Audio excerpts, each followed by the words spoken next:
अभी 2 दिन पहले न्यूज़ में आया था, दिव्य भास्कर के न्यूज़ में, एक आदमी ने तलवार निकाली थी और बहुत बड़ा झगड़ा हुआ था। किसी ने पढ़ा हो, किसी को याद हो। रीज़न क्या था? कुत्ता, कि वो कुत्ते ने टॉयलेट किया था और ख़राब कर दिया था। तो बिल्डिंग वाले 2-3 लोग उसके मालिक को बोलने आए, उसमें से झगड़ा हो गया और उसने तलवार निकाली और ऐसा झगड़ा हुआ और कुछ लोग घायल भी हो गए। शहरी में जो कुत्ता घूमता है उसको कोई मारे तो कोई तलवार निकालता है? कोई नहीं निकालता। वो कुत्ते का विरोध क्यों हुआ? उस कुत्ते की रक्षा करने के लिए कौन आया? तो मेरे कुत्ते को क्यों बोला? उसका मालिक था। वहां पे प्रॉब्लम आ गई। शहरी के कुत्ते को तो कोई आता जाता कोई भी मार देता है, गाड़ी के नीचे आ जाता है, कोई समझने वाली बात है। उसका मालिक था, वो किसी के अंदर में था, किसी के संरक्षण में था। ये मेरा मालिक है, मैं इसके घर में रहूंगा, मैं उसका पालतू कुत्ता हूँ, ये जो बोलेगा वो मैं करूंगा, उसकी रक्षा करूंगा, उसकी चौकी करूंगा, वो जो खाना खाएगा वो मैं खिलाएगा। उसका पूरा शरणागत था। इसलिए तो उसी तरह से भगवान कहते हैं सर्वधर्मान् परित्यज्य माम एकम शरणं व्रज, मेरी एक की शरण में आ जाओ। अब ये कुत्ता उस मालिक का भी है, उस मालिक का भी है, उस मालिक का भी, इसका भी है, उसका भी है। शहर के कुत्ते जैसे हालत होगी, कौन उसको बचाने आएगा? बचाने वो आएगा, एक ही मालिक है। सबको मालिक बनाओ तो कहने का योग्य नहीं लगता है। वेश्या जैसा हो गया, वेश्या के बहुत सारे पति, बहुत सारे पुरुष होते हैं, कौन उसकी रक्षा करेगा? लेकिन जो एक पतिव्रता स्त्री है, पति झांझ पर खेल कर वो पत्नी की रक्षा करेगा। उसी तरह से यहाँ पे ये पॉइंट आता है कि कृष्ण ही एकमात्र भोक्ता है, पूर्ण पुरुषोत्तम परमेश्वर है। उनकी प्रसन्नता ही हमारे जीवन का लक्ष्य है। हम बोल रहे हैं तो मैं ये सोच रहा था, मैं बोल तो भगवान प्रसन्न होने चाहिए, उनको मजा आना चाहिए। हम कीर्तन करते हैं, कृष्ण को मजा आना चाहिए। मुझे मजा आता है नहीं आता, कोई पॉइंट ही नहीं, कोई मान्य ही नहीं रखता। भगवान अनंत है और हम सूक्ष्म हैं, हमारी कोई ऐसे हम भोगता ही नहीं है। जो भोगता है उसको भोग दिया जाना चाहिए, हम तो भोगता ही नहीं। तो मेन ये जो बातें हैं, ये जो बातें हैं हो सकता है हमने कई बार सुनी हो। भोक्ता यज्ञ तपसाम सर्वलोक महेश्वरम सुना है, और उसको जब रियलाइज करने का आता है, उसको जब जीवन में अमल में करने का होता है, तब हम नहीं कर पाते। इसलिए ये समझना जरूरी है कि हमारी हालत उस कुत्ते जैसे नहीं होनी चाहिए कि जो सबको मानता है, ठीक है भाई देवी देवता है, कोई भी है, उसको रिस्पेक्ट देना चाहिए। हम बहुत ही महान लोग हैं, महान भक्त है, महान देवता है, लेकिन हमारी एकमात्र शरण, कुत्ते की एकमात्र शरण उसका मालिक है। और जो शेरी के कुत्ते होते हैं उसको क्या फैसिलिटी मिलती है? 2 टाइम का खाने का भी नहीं है। अभी 2 दिन पहले कस्टमर आया था मेरी दुकान पे, उसने कुत्ते को रखा है कि उसके बच्चे को रखा है। वो 2 वीक तो मैं समझ में नहीं हुआ, ऐसा कर रहा था। कपड़े भी पहने हुए थे और ऐसे वो भी पहना है, तो दिखता ही नहीं था कुत्ता है क्या बच्चा है। फिर ऐसा घूमा तो मुझे अच्छा ये तो कुत्ता है, कितना प्रेम मिल रहा है उसको मुझे। और फिर वो गाड़ी में घुमाता है, कितनी फैसिलिटी मिलती है। तो ये फैसिलिटी जब एक व्यक्ति कृष्ण की एक कुत्ते को इतनी फैसिलिटी उसका मालिक दे सकता है, जो मालिक खुद अपूर्ण है, तो जब भगवान कृष्ण की सच में शरण लेते हैं हृदय से, बाह्य से तो बहुत ही आसान है, 2 ले लिया, कुत्ता लिया, तिलक लिया, माला लिए, घुमाने लगे, बहुत ही आसान है बाह्य रूप से। लेकिन आंतरिक रूप से हम जब कृष्ण की शरण लेते हैं तो वो मालिक कुत्ते को क्या फैसिलिटी देगा? उससे अनंत गुना फैसिलिटी भगवान हमको देने के लिए तैयार है, हमारी राह देखते हैं। उसके लिए गुरु है, वो पवन है, और एक बहुत ही अच्छी नाव बनाती है भगवान। इस शरीर रूपी नौका है, बैठो उसमें। ये भौतिक जगत और आध्यात्मिक जगत के बीच में जो नदी बहती है उसको पार करके जाना है, तो उसके लिए नौका, ये जो शरीर है बहुत ही अनुकूल है। जैसे उत्तरायण गई, पवन अनुकूल है तो पतंग जगेगी, पवन ही नहीं तो कौन जगाएगा? तो ये नाम जो है, हमें भगवत धाम जाना है तो उसके लिए पवन है, ये शास्त्र है, गुरु है, भगवान परमात्मा रूप में हमको गाइडेंस देते हैं। तो ये सब फैसिलिटी मनुष्य जीवन में मिलती है। और ये समझने वाली बात है कि जब हम पतंग जगाते हैं तो उसकी जो बीच की लकड़ी आती है वो जितनी सीधी होगी ना वो ऊपर चलेगा ही नहीं, ऊपर तक नहीं जाएगा। उसको ऐसे ऐसे सर पे करके ऐसे मोड़ते हैं कि भाई तू थोड़ा झुक, फिर तू ऊपर उड़ेगा। एक आकाश में जाने के लिए उसको थोड़ा झुकना पड़ता है। तो हमको तो भगवत धाम जाना है, झुकना पड़ेगा। हाँ प्रभु, हरे कृष्ण, सॉरी भूल हो गई, क्षमा हो गई, आप महान है। और ये बाह्य आडंबर नहीं है, सच में ऐसा समझना है कि मैं तुच्छ हूँ, मैं कामी हूँ, मैं क्रोधी हूँ, मैं लोभी हूँ, मेरे अंदर कितने अनर्थ भरे हैं, मेरी कोई योग्यता ही नहीं है कि मैं यहाँ पे बैठूँ, मैं यहाँ पे कीर्तन करूँ, मैं कुछ सेवा करूँ। तो भगवान गुरु की और वैष्णव की कृपा है। जैसे सचिश प्रभु ने मुझे सेवा दी थी तो मैं ये सेवा कर पा रहा हूँ। बाकी भगवान के विग्रह के सामने बैठ कर बोलने की, मंदिर में बैठने की योग्यता नहीं, लेकिन वैष्णव की कृपा हुई तो ही सेवा मिलेगी। वैष्णव की कृपा ही नहीं होगी, भक्तों की कृपा ही नहीं तो हमको सेवा कहाँ से मिलेगी? सेवा नहीं मिलेगी तो हमारी प्रगति कैसे होगी? इसलिए यहाँ पे लिखते हैं, क्या लिखते हैं? जीवन का समस्त लाभ प्रदान करने वाला मानव शरीर प्रकृति के नियमों द्वारा स्वतः प्राप्त होता है, यद्यपि यह अत्यंत दुर्लभ है। अत्यंत दुर्लभ है। प्रभु बहुत सुंदर, दुर्लभ मिल जाएगा। भगवान तो कहते हैं भक्ति अधूरे ही वापस ब्राह्मण के घर में, गर्भ के घर में मिल जाएगा। लेकिन हमको समझना चाहिए कि अनंत योनियों में घूमते घूमते, 84 लाख में घूमते घूमते, तो वो दृश्य याद करो कि मैं कुत्ते के शरीर में हूँ, घूम रहा हूँ, उसको फील करो, उसको रियलाइज करो। मैं कभी कुत्ता बना, कभी पेड़ बना, कभी जानवर बना, कभी कीट बना, कभी कुत्ती बना। ये सब घूमते घूमते अभी मुझे मनुष्य जन्म मिला है, दुर्लभ। और ये दुर्लभ कैसा है? इस मानव के शरीर की तुलना बड़े जतन के निर्मित नाव से की जा सकती है, जिसका मालिक गुरु है और भगवान के आदेश के अनुकूल हवा है जो उसे आगे बढ़ाते हैं। एक बहुत ही सिस्टमेटिक बनी हुई नाव है, बहुत ही अच्छी तरह से काम करती है। आंखें भगवान को देखती है और आंखें मोबाइल भी देखती है, बहुत ही सिस्टमेटिक। हम भगवान की तटस्थ शक्ति है। जैसे डुमस बीच पे जाओ तो तट है, कूदो दरिया में, मरना है तो या मौज बजा करना है, या बाहर आ जाओ रास्ते पे आ जाओ। हमारी इच्छा है, स्वतंत्रता है। तो उसी तरह तटस्थ शक्ति मतलब भाई तू आध्यात्मिक जगत में जा, भौतिक जगत में जा, माधव को देख, माया को देख, वैश्य बनो, वैष्णव बनो, क्या बनना है वो स्वतंत्रता है, तटस्थ शक्ति। और तो बोल रहा है कि भक्ति में प्रगति नहीं होती, कुछ नहीं होता है। इसका एक ही रीजन है, हम खुद।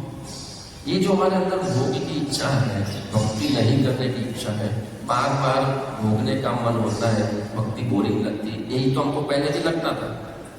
एक बच्चा धमाल करता है, पापा को डिस्टर्ब करता है, तो पापा क्या कहता है, तुम उसको मम्मी को बोलते इसको बाजू के रूम में ले जाओ, बीच में पढ़ता है और बाजू के रूम में ही खेल रहा है, पापा को डिस्टर्ब नहीं कर रहा है। एक पढ़ता है, पापा है तो पूरा घर ही, वो पूरा घर उसके पापा का ही है ना, उसके मालिक का ही है ना। एक पढ़ता है, एक पर्दे के पीछे बच्चा खेल रहा है, इधर पापा अपना काम कर रहे हैं। तो उसी तरह पूरा जगत कृष्ण का ही तो है। इसलिए जो मुक्त आत्मा है, जो महान आचार्य है, उसको तो भौतिक जगत और आध्यात्मिक जगत में कोई भेद ही नहीं लगता, वो इसी जगत में मुक्त है। इसीलिए हम इसी जगत में मुक्त हो सकते हैं। इतना दिव्य कृष्ण भावनामृत आंदोलन है कि इसी जगत में, इसी अवस्था में कुछ छोड़े बिना, हालांकि छोड़ना क्या है, जो शरीर का जो अनर्थ है, सूक्ष्म शरीर का जो अनर्थ है, उसके छोड़ने पर बहुत ही भार देना है।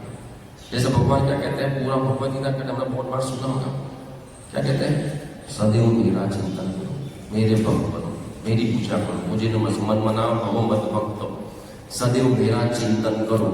और शास्त्रों ने अभी कुछ दिनों पहले पढ़ा था कि कृष्ण का स्मरण, कृष्ण से मिलन, दोनों एक ही, कोई फर्क नहीं है। जो कृष्ण का हृदय से स्मरण करेगा, हरे कृष्णा कृष्णा कृष्णा हरे हरे, हरे राम राम राम, वो कृष्ण के साथ ही है। कैसे स्मरण? पूरा 100% इन्वॉल्व होकर वो जो स्मरण करेगा वो कृष्ण के साथ ही है। अगर प्रभु उत्साह नहीं आता है। 16 माला कैसे की? ऐसे ही सर्दी का नाम काढ़ी, जैसे 16 माला होली, कोई ध्यान नहीं है, कोई चेतना नहीं है, खाली होठ हालांकि उसका भी फल तो मिलेगा।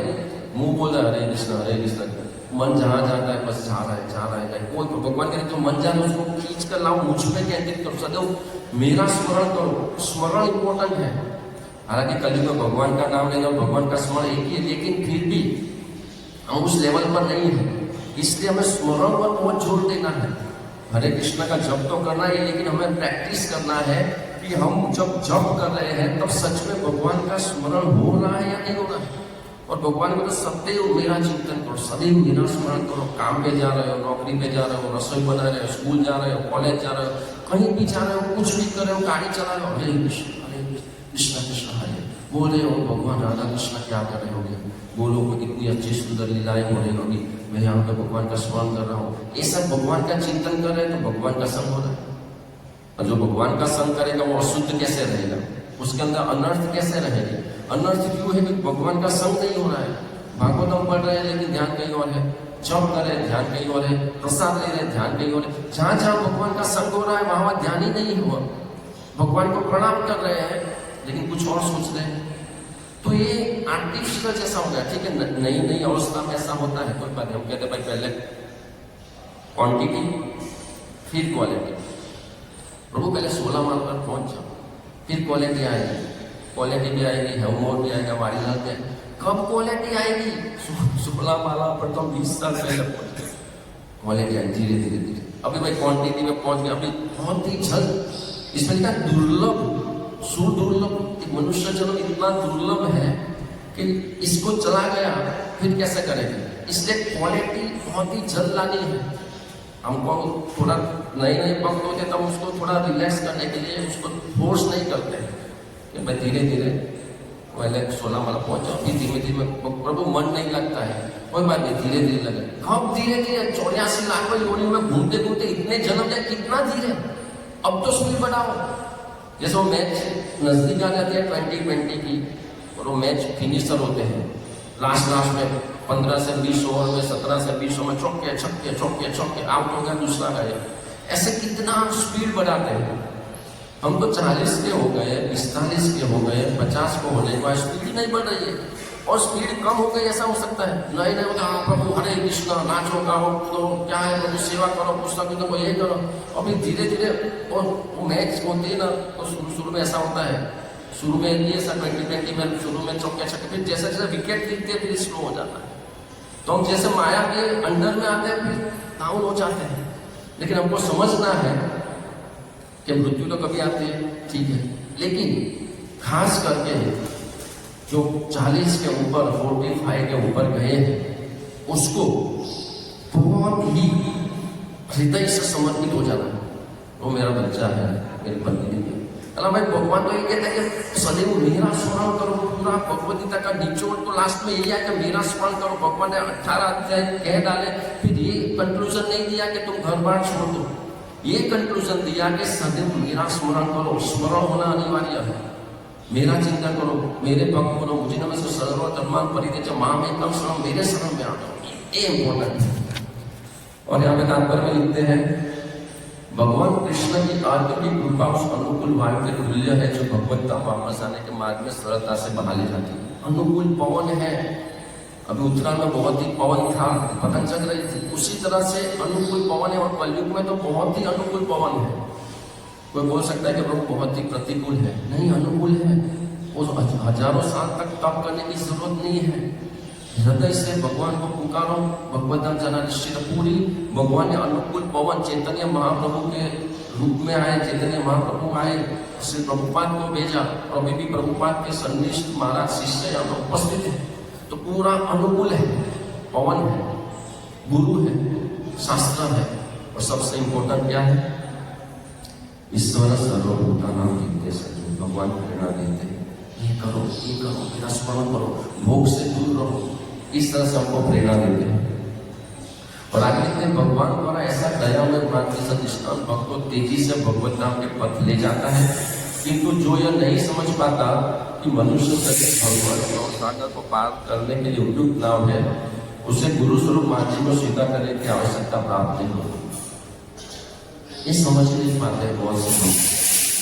एक बुद्धिमान व्यक्ति भी अगर समझे ना तो शांति से सोचो, हमको ये हमारा रूप बहुत पसंद है, आईने में देखते हैं, हेयर स्टाइल बनाते हैं, फेयर एंड लवली लगाते हैं। कभी ये सोचा मैं कैसे दिखता हूँ, हम कैसे लगते, वो मैं कभी देखा ही नहीं है। हमको पता ही नहीं कि हमारा रूप कैसा है। बचपन का फोटो देखो, 6 महीने के था, 1 साल के थे, 10 साल के थे, 5 साल के थे, तब अलग दिखते थे, अभी अलग दिखते हो, 60, 70, 80 साल में अलग दिखेगा। अल्लाह भाई, मनुष्य जन्म पाकर हम हमारा स्वरूप भी हम नहीं देख पाते, हम कैसे दिखते हैं। हमको उसका तो बहुत आकर्षण है कि मैं अच्छा दिखूं, मेरा हेयर अच्छा हो। अल्लाह भाई, हम अपने आप को नहीं देख पा रहे हैं, तो सच में नहीं देख पा रहे हैं, क्योंकि हम माया के द्वारा आवृत थे। तो पहले हमको ये समझना है कि मनुष्य जन्म में हम हमारी स्वरूप अवस्था को प्राप्त करें कि हम एक्चुअल में है कौन। शांति से सोचो, जब जन्म होता है तब क्या होता है? कुछ नहीं है। वो डायपर भी मम्मी ला के देती है, कुछ नहीं है, कोई नहीं है, बस ये मेरा मम्मी, ये मेरा पापा। और जब मृत्यु होती है तब क्या होता है?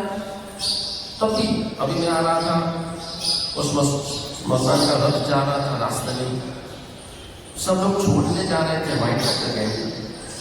कौन आया? एक वस्त्र भी नहीं आया। आए थे तब भी वस्त्र नहीं थे, जा रहे तब भी कोई नहीं है, मम्मी पापा, पत्नी, बच्चे, कुछ नहीं है। जन्म मृत्यु, क्या पाया? क्या पाया? मैंने डिग्री दी, मैं MBBS डॉक्टर बना, मैं वकील बना, मैं CA बना, मैं करोड़पति बना, मेरी पत्नी है, मेरे बच्चे हैं, मेरा बैंक बैलेंस है। एक पूरा साइकिल, एक मूर्खतापूर्ण साइकिल लगता है। कुछ नहीं था, कुछ नहीं, बीच में स्ट्रेस, तनाव, जन्म मृत्यु, जरा व्याधि, बुढ़ापा, ये रोग, इतनी समस्याएं, लोग आत्महत्या कर लेते हैं, इतनी समस्याएं। लास्ट में क्या है? क्यों स्ट्रेस, क्यों टेंशन? अज्ञानता के कारण। इसलिए हमें क्या करना है? तो कुछ लोग क्यों जन्म लिया, सब बेकार है, कुछ खाली याद आए थे, खाली याद जाने का, क्यों इतनी झपा मारने? नहीं, ये झपा नहीं है, ये भगवत धाम जाने के लिए नौका मिली है, भगवत धाम जाने के लिए मनुष्य से। बाकी इसका कोई मतलब नहीं है, बिल्कुल फालतू जगत है, कोई मतलब नहीं है। कोई मतलब 50 साल 100 साल तक जियो, बच्चे को बड़ा करो, फिर बच्चे छोड़ देते हैं, वो बूढ़ा हो गया, वो मल मूत्र छोड़ रहा है, उसको सफाई करने वाला कोई नहीं है, कैंसर होगा, ये होगा। पूरा जगत का पूरा जो साइकिल है, ऐसा लगे कि कोई मतलब ही नहीं है। स्कूल में जाओ, 12, 15 साल पढ़ो, MBBS में 6 साल पढ़ो, इसका ये करो, फिर सेट हो, फिर शादी करो, और लास्ट बनना है। क्यों मैं मरूं? फिर से 9 महीना माता के घर में जाना, मनुष्य बने तो वापस स्कूल जाना, वापस कोई बिजनेस सेट करना, क्यों है ऐसा? तो इसलिए समझना है कि मनुष्य जीवन इन जो साइकिलों में से मुक्त होने के लिए है। और भगवान का पूरा सपोर्ट है, गुरु भेज देते, हम सबके पास गुरु है, श्री प्रभुपाद जी है, श्री प्रभुपाद कैसे गुरु है, शास्त्र है, हृदय में परमात्मा है, सब कुछ अनुकूल है। मनुष्य शरीर की नौका है, लेकिन जो समझता नहीं ना इसका इम्पोर्टेंट, वो उसको व्यर्थ कमा रहा है। यहाँ पे लिखते वो आत्महत्या कर रहा है। मनुष्य जन्म भगवान सब फैसिलिटी दे दी, सब फैसिलिटी दे दी, अब उसको क्या करना है? उसको यूटिलाइज करना है। मेरा जन्म से मृत्यु तक का पूरा साइकिल व्यर्थ है। सिर्फ भगवान का जितना स्मरण हुआ, भगवान के लिए जितनी सेवा हुई, भगवान के लिए जितना नाम जप हुआ, भगवान का जितना दर्शन हुआ, भगवान का जो परिक्रमा हुआ, भगवान का जो चरणामृत हुआ, वो सब कुछ ही हमारा बैलेंस है, और कुछ बैलेंस नहीं। और आगे लिखते हैं, वो आत्मा हित के विपरीत काम करने से धीरे धीरे अपने ही आत्मा का अंता बन जाता है। धीरे धीरे वो खुद, हम देखते हैं ना, छोटी छोटी बातों में, शायद आप लोग न्यूज़पेपर नहीं पढ़ते होंगे, छोटी छोटी बातों में मर्डर हो जाता है, वो कुत्ते की बात में तलवार निकालते हैं, आत्महत्या हो जाती है। अभी स्कूल में पढ़ रहे थे बच्चे MBBS में, तो MBBS में बार बार ऐसा होता है। सिविल में मेरी दुकान के नजदीक में वो लड़की ने आत्महत्या कर ली, प्रेशर में आकर 2 साल से डिप्रेशन में थे। तो ये मनुष्य जीवन ऐसे खत्म करने के लिए नहीं मिला है, सोचो। और सबसे इम्पोर्टेंट बात क्या है?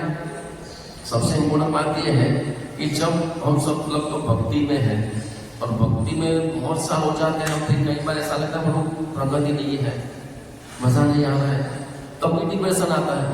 ऐसा नहीं है कि सिर्फ अभक्त को आता है, भक्तों को भी आ सकता है। और 20 साल से हो रहा हूँ, साला एक इंद्रियों को वश में नहीं कर पाऊँ, एक मन वश में नहीं होता है, ये क्या प्रॉब्लम है? प्रॉब्लम क्या है? प्रॉब्लम ये है कि हम सबका मन है ना एक ही तरह से काम करता है। ये लास्ट बात, अब वो उसमें लिखे ना भक्ति रसायन भोग त्याग, भोग त्याग, वो घड़ी में लोलक घूमता है ना, वैसे घूमता है। भोग त्याग नहीं, पर वो अपना भोग करके बहुत ही बोर हो चुका, अब मैं शुद्ध भक्त बनूंगा।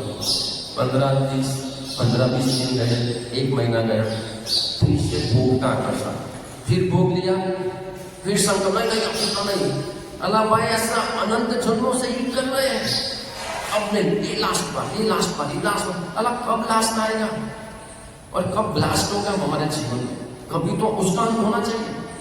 अच्छा, अभी उसका उपाय क्या है?